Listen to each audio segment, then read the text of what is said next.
Yo la team, j'espère que vous allez bien, que vous passez une excellente journée. On se retrouve aujourd'hui pour une toute nouvelle vidéo de paris sportifs. L'APL c'est fait, la Ligue 1 c'est fait. On va s'attarder aujourd'hui comme toutes les semaines tranquillement sur la Bundesliga, la deuxième journée avant de conclure cette semaine demain soir, tout simplement par les top matchs européens. La semaine prochaine, c'est un calendrier un peu particulier, c'est les qualifications pour la Coupe du Monde 2026, mais il y aura quelques vidéos un peu inédites qui vont arriver sur la chaîne. Je te laisse regarder tout ça dès dimanche soir avec forcément le tirage au sort de la Ligue des Champions. On va faire une petite simulation sur les probables qualifiés. Juste avant ça, tu le sais, ici ça va être principalement que des avis, j'insiste dessus. D'ailleurs, merci à tous de me suivre sur YouTube, on n'oublie pas le petit pouce bleu et on s'abonne. Et sur mon canal Telegram, c'est là où j'envoie personnellement mes tickets paris sportifs. Tu l'as vu sur la vidéo Ligue des Champions.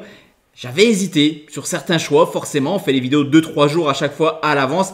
Et à 1h du match, une fois que les compos d'équipe sont tombés, j'ai proposé une double chance buteur du côté de Bruges, cote à 1,60 qui est passé extrêmement facilement. Van Aken, Solis, buteur, côté à 1,60. Le pronostic a été validé assez rapidement. Score final 6-0 pour les Belges qui jouent donc la Ligue des Champions l'an prochain. Allez, let's go les gars, on va se concentrer tranquillement sur cette nouvelle journée qui commence vendredi avec Hambourg qui affronte Saint-Pauli. C'est pas forcément le choc de cette journée, mais en tout cas, il y a quand même quelque chose de plutôt intéressant, je trouve, à aller chercher sur ce match. Deux équipes qui ont commencé la saison par une belle performance. Match nul 0-0 pour Hambourg à Gladbach.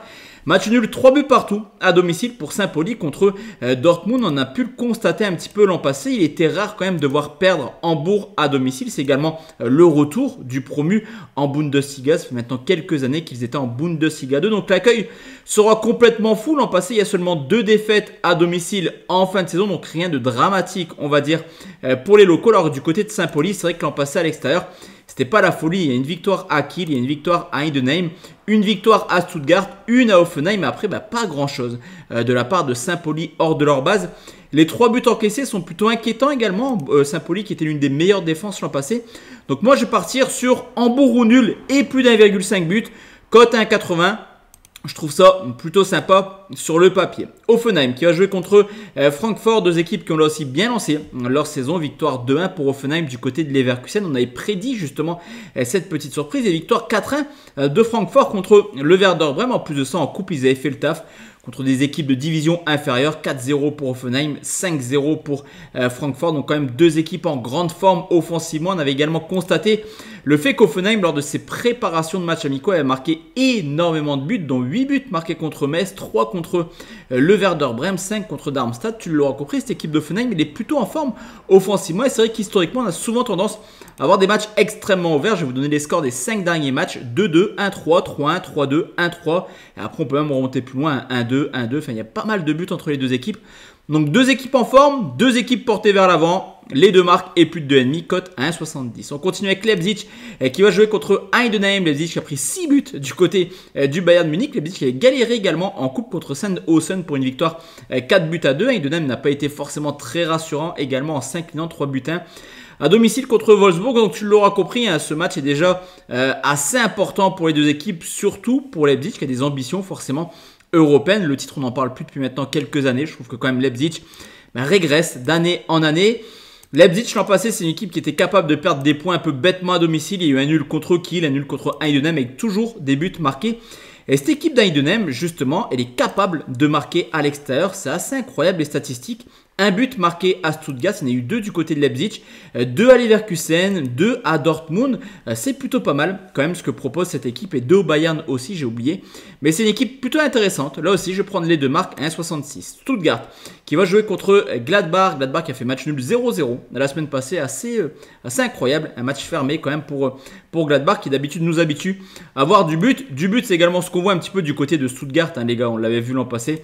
C'est une équipe qui marque énormément, mais qui l'an passé à domicile avait eu quand même des périodes un peu compliquées. Il y a eu pas mal de défaites en 2025. Là, Stuttgart commence quand même assez timidement sa saison. Défaite en Supercoupe 2-1, défaite à Berlin 2-1, qualification hier en Coupe d'Allemagne, mais au tir au but après avoir fait 3-3 dans le temps réglementaire. Donc c'est quand même là aussi une équipe qui encaisse du but. Je vais encore une fois prendre le même pronostic, les gars. C'est assez incroyable. En Bundesliga, on est rarement déçu en termes de but. Donc je vais prendre les deux marques et plus de 2,5 à 1,73. On continue avec Brême qui va jouer contre Leverkusen. Deux équipes, alors là, en grande méforme. Hein. Brême qui a enchaîné les contre-performances en matchs amicaux. Ils ont soldé leur campagne de matchs amicaux par 4 défaites. Élimination en coupe. Lourde défaite 4-1 du côté de Francfort. Forcément, Brême est loin d'être favori dans ce match, mais voilà, Ten Hag est arrivé. Pour moi, Ten Hag, c'est pas forcément l'un des meilleurs coachs du monde. Il y a eu pas mal de départs du côté de Leverkusen. On l'a vu cet été avec Wirtz, et Frimpong pour ne citer que eux. Défaite 2-1 à domicile contre Hoffenheim dans un match où clairement Hoffenheim mérite la victoire. J'ai peur pour les Leverkusen, les gars, en ce début de saison. Donc moi, je vais peut-être vous surprendre, mais comme l'an passé, je vois bien Brême capable de gratter un petit point. Je prends de Brême ou nul, 1,73.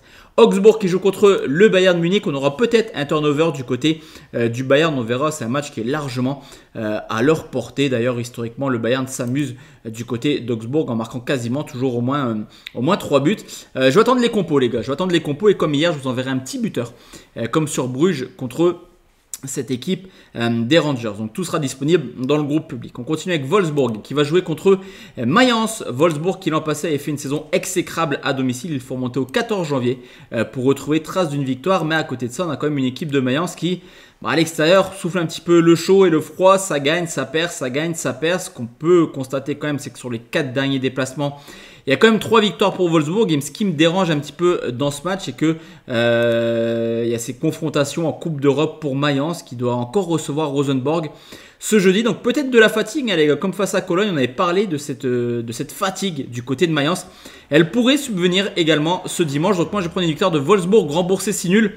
On ne peut pas faire confiance à Wolfsburg à 100% à domicile, donc autant sécuriser sur ce coup ses côtés à 1,45. Une équipe à qui on peut faire confiance à domicile pour une petite transition, cette équipe de Dortmund qui historiquement ne nous déçoit jamais. Encore une fois, l'an passé, ça a quand même fait d'énormes performances.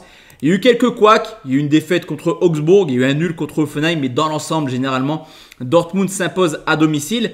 Du côté de l'Union Berlin, bon les gars, ça a bien commencé, victoire 2-1 contre Stuttgart, mais on n'oublie pas également la saison passée qui avait été assez compliquée pour les hommes de la capitale et qui surtout historiquement du côté de Dortmund aime bien prendre des valises.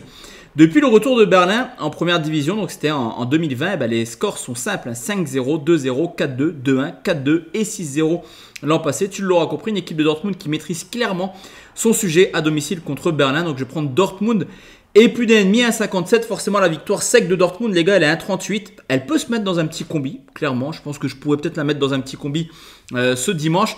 Mais alors, moi, mon but sur YouTube, c'est d'avoir des cotes au minimum à 1,40. Donc je vous propose avec un deuxième but au cas où. Et on finit cette vidéo avec Cologne qui va jouer contre Fribourg. Cologne qui a plutôt bien commencé sa saison, qualification en coupe et cette victoire à Mayence. Sur le score de 1-0, c'est bien pour le promu qui avait fait une très belle saison là aussi.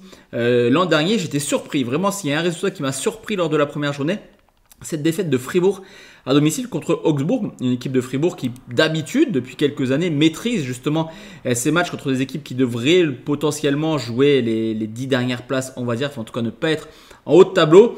Je pense quand même que Fribourg est capable de se réveiller. L'an passé à l'extérieur avec quand même de belles performances. Il faut remonter à très loin, au 18 janvier 2025 pour constater une défaite de Fribourg à l'extérieur. Il y a eu des performances assez agréables. Un nul à Mayence, une victoire à Gladbach, à Wolfsburg. C'est plutôt pas mal ce que propose Fribourg. Donc je vais prendre tout simplement une double chance, nul ou Fribourg et plus de 0,5 buts. Donc en gros, Fribourg marque et ne perd pas côté à 1,71. Donc voici à team mes avis concernant la deuxième journée de Bundesliga. On se retrouve demain soir sur YouTube pour parler des top matchs européens.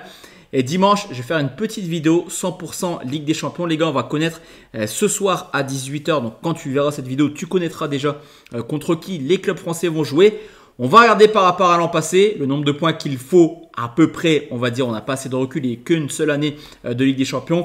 On va regarder un petit peu le nombre de points qu'il faut pour terminer dans le top 8, terminer dans les places de barragistes et pourquoi pas être éliminé pour nos clubs français. Mais voilà, on va faire une petite simulation et on verra si nos Français ont des chances de rejoindre les barrages ou alors les huitièmes directement. Excellente soirée à tous et à toutes, on se retrouve demain soir, messieurs, dames. Ciao, ciao.